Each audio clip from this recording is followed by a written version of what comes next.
Well, convention is days away, and I will be serving on the Racial Justice Committee at convention, which is committee number 9, if you're keeping track. And prior to that, I was asked by Presiding Bishop Curry and the President of the House of Deputies, Gay Jennings, to serve as co-convener for a working group that created a body of material that has been an important part of the reports to convention. The working group is on truth-telling, reckoning, and healing, and it's a part of our larger work of becoming beloved community. And engaged in this work with me was my co-chair, the Reverend John Kitagawa, who is well known among the House of Deputies. He's a retired Episcopal priest and formerly served as the canon to the ordinary in the Diocese of Maryland. And John is a veteran of many conventions and a wise and capable leader, and together we worked for about 6 months from September to March preparing a report. And to hear more about the report, I've invited John to join me, and together we're going to share with you a little bit about how that report has been embraced by convention and also is proposing some resolutions which will be taken up by committee number 9 on racial justice, as well as some of the other committees for convention. John, it's great to welcome you and to have you join me on this information for our diocese as we get ready for convention coming up in just about a week. And really grateful to have shared the experience of being co-convener with you of the working group. And for the people in North Carolina that have not yet heard about the working group, I'm just going to say a little bit about the charge we were given and how the group was formed, and some of the work and process that we engaged in leading up to the resolutions that then came to your committee. Because John is not only the co-convener of the working group, he is the chair of the House of Deputies Committee of Racial Justice, committee number 9. And much of the work that we did in the working group was handed off to committee number 9 for the legislative process leading up to convention. So the group was appointed in the late summer by our 2 presiding officers, by Presiding Bishop Curry and by President of the House of Deputies, Gay Jennings. And there were 14 of us from across the church. I think almost every province was represented, a good range of ages and experience, lay clergy, and also great diversity among the members from all quarters of the church. And we were given a timetable of September to March 1st to produce a report that first and foremost kind of represented and cataloged as best we could the work around truth and reconciliation that was already happening in the life of the church. Early on in answering that charge, we actually went through a name change because we felt it was important to outline 3 phases: the truth-telling, reckoning in response to the truth-telling, and then moving towards healing. So that name change came early on in our work and was embraced by the presiding officers as we move forward. The catalog of what's happening already at the grassroots and at every level of the church is not exhaustive, but it is representative of incredible work that we see being done not only by the presiding bishop's staff, but by folks in local congregations, by different dioceses, and even in our provinces. And the report is organized that way. And many dioceses, including the Diocese of North Carolina, are well represented in the work that's already going on. In addition to that, we were asked to propose a path, a way to actually expand this work and to involve and invite and engage every level of the church to take this work seriously and to develop a process. And in order to do that, we needed some kind of way forward that involved a structure that we felt would transcend the triennial rhythms and the grant-making process and some of the administration and bureaucracy of our structure and our governance so that it would stand somewhat outside of that. And so that became our response to charge number 3, which is how are we going to accomplish this work and invite the church to fully engage over a long period of time, because we know, as you know, that this work is not going to be accomplished quickly. A problem that took place over, at a minimum, the last 400 years was not going to be erased or eradicated by any kind of short-term solution, but we wanted a way forward that would show the church's deep commitment to the long haul and the deeper intention of the work. And then the last part of the charge was to come up with a budget. And we met faithfully at least once a month, and we did squeeze in one in-person meeting. It was a great team to work with. We built community very quickly. There was a real sense of common identity and purpose. The charge was clear, but there was a real passion for the mission that we shared. There were, in addition to the report, which is now out and available and as part of the extended Blue Book, which we presented to the presiding officers in early March, there were a number of resolutions and initiatives that came from the working group to convention. And at this point, I'm going to turn it over to John and invite him, as both our co-convener, but also as the chair of committee number 9, to talk about some of the resolutions and where our hopes are in terms of responding to this charge and inviting the church to respond as well. John. Well, first, Sam, thank you very much for inviting me to join you. And I want your diocese to know what a pleasure it was to work with you and to be in team with you. We seem to have some pretty good chemistry, and I really appreciated our ability to work together. I might start my comments by saying that in giving a charge to us, the presiding bishop couched everything in baptismal language. And for me, that was really important.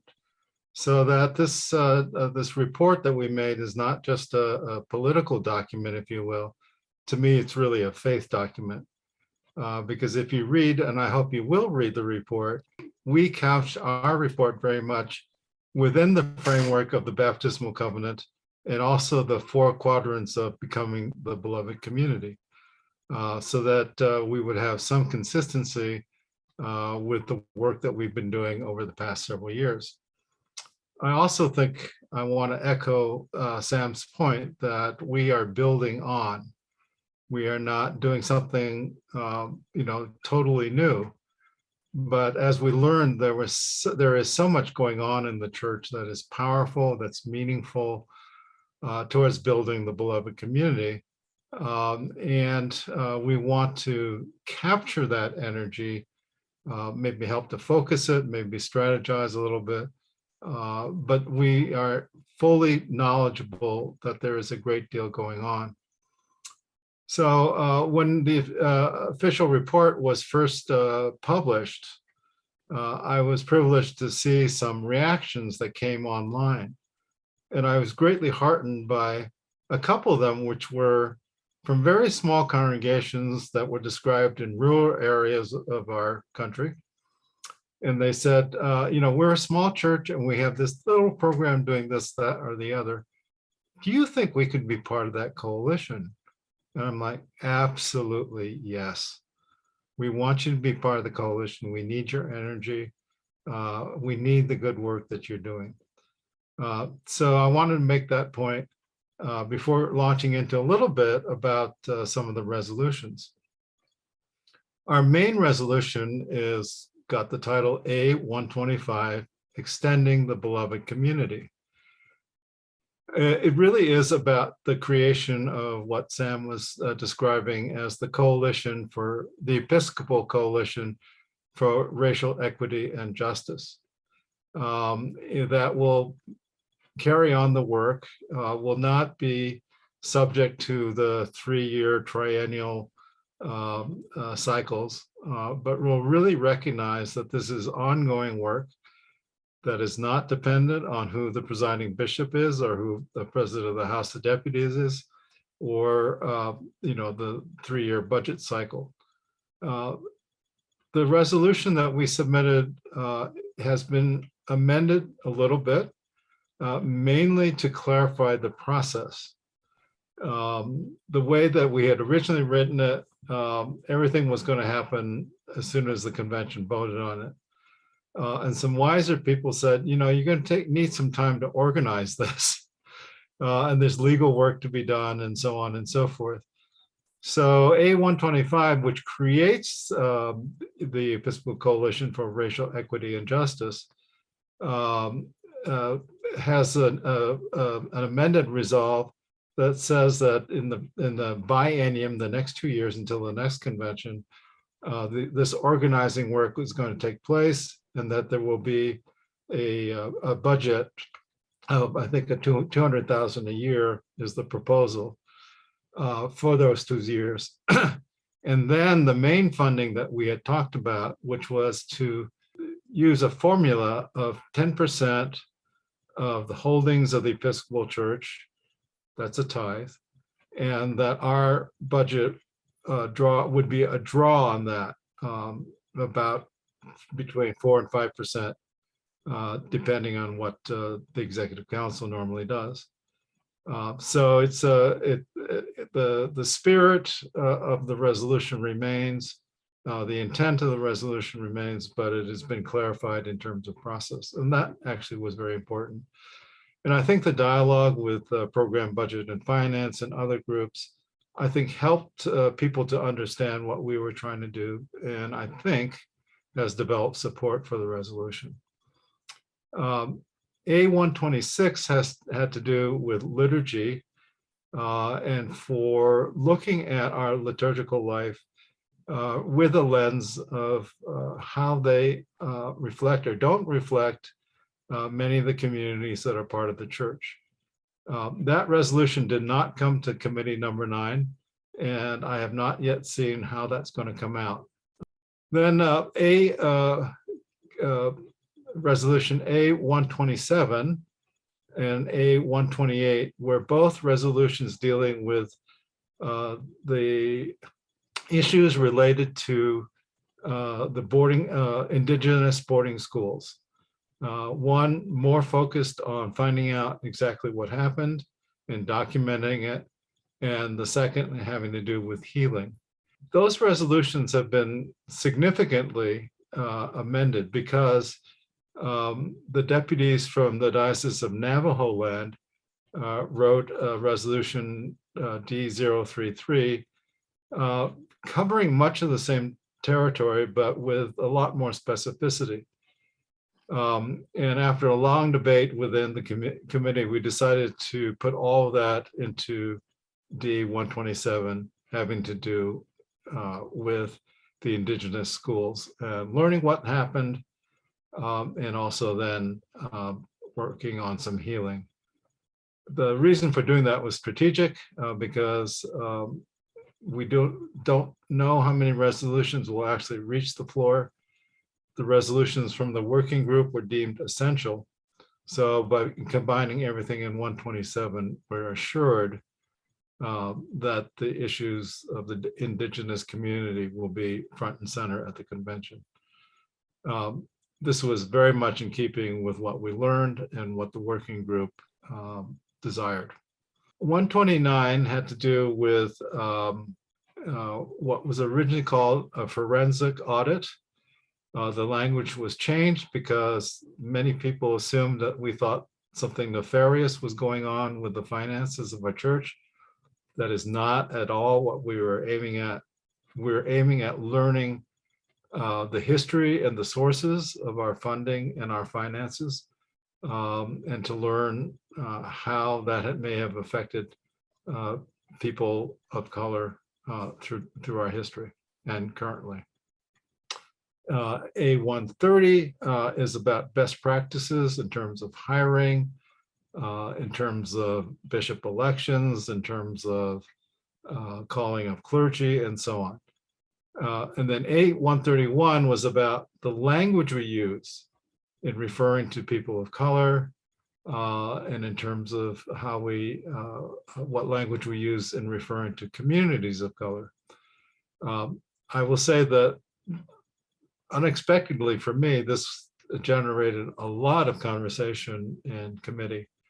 And we made some slight amendments to that resolution.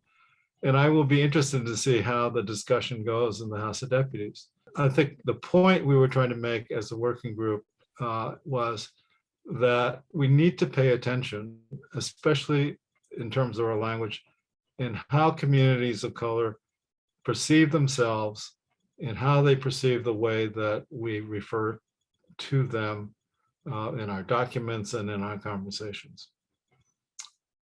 That's probably enough, Sam. So, John, thank you. Thank you for walking us through the different ways that specifically the working group is calling the church to respond. The big one, of course, as you led with, is that first one around the Episcopal Coalition for Racial Justice. We're very excited for the conversation around that and for the debate. We're deeply committed to this work. As we said earlier, we were blessed with a wonderful team that really dug deep at every level, and we listened to lots of people across the church about the work that's going on and about not only their own commitment and passion, but the ways that they have discovered to take the church into a greater understanding of our history, of our need to account for ourselves, and the ways that we can not only reckon with that, but move us toward healing. So we're excited about this part of convention. We hope that you'll tune in or at least pay attention. We know that it's only one part of the church's work at convention, but it is an important part, particularly, as John said so beautifully, it's all about the baptismal covenant and building beloved community. So John, thanks for joining us here in North Carolina. My great pleasure. And again, great working with you, and I look forward to sharing more of that work together when we arrive in Baltimore.